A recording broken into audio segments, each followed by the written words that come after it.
qaybii hore barnaamijka ayaana ku guda jirnaa markan waxaanu aadaynaa dhinaca iyo dalka Papua New Guinea. daawade ma la socotaa mase aaminsan tahay in uu jiro wadan yaradka gabdhaha lagu bixiyo doofar. haddaba dalka Papua New Guinea waxaa dhaqan iyo caado u ah in marka gabadha la guursanayo yarad ahaan looga bixiyo ilaa iyo 30 doofar. dalka Papua New Guinea waa wadan dhaca koonfur galbeed badweynta Pacifiga. waxaa dalkan ku nool in ka badan 8.25 milyan oo qof, waxaana inta badan dadka ku nool dalkani ay dhaqdaan xayawaanka loo yaqaan doofaarka. doofaarku waa xoolaha ugu muhiimsan marka aad joogto dalkan, wuxuu ku jiraa booska uu Soomaalidu u taagan yahay geela oo kale.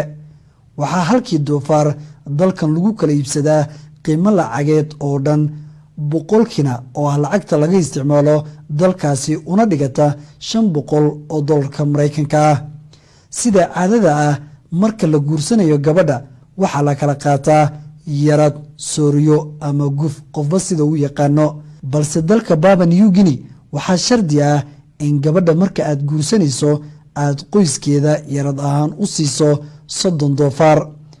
balse haddii gabadhu ay furiin ka dalbato ninkeeda waxaa qasab ku ah in ay dib u soo celiyaan qoyska gabadha doofaarkii ay yarad ahaanta u qaateen markii gabadhooda la guursanayay.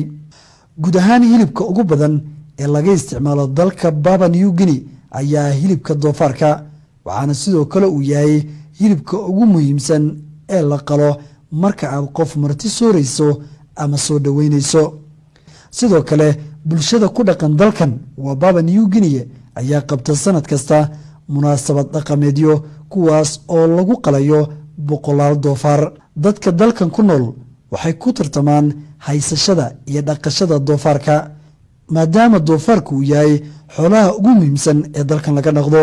qofka uu ka doofaar badan yahay oo uu ka taajirsan yahay marka aad joogto dalka Papua New Guinea. aan kugu daree, marka dalkan la joogo waxaa ugaas ama suldaan isu soo taagi karaa ama loo dooran karaa qof qani ku ah xayawaanka doofaarka. qofka uu ka doofaar badan yahay waa looga ixtiraami og yahay qofka kale marka la joogo dalka Papua New Guinea. dalka Papua New Guinea ayaa dal dadkiisu ay si weyn ugu tiirsan yihiin dhaqashada iyo ka manaafacaadida xayawaanka doofaarka.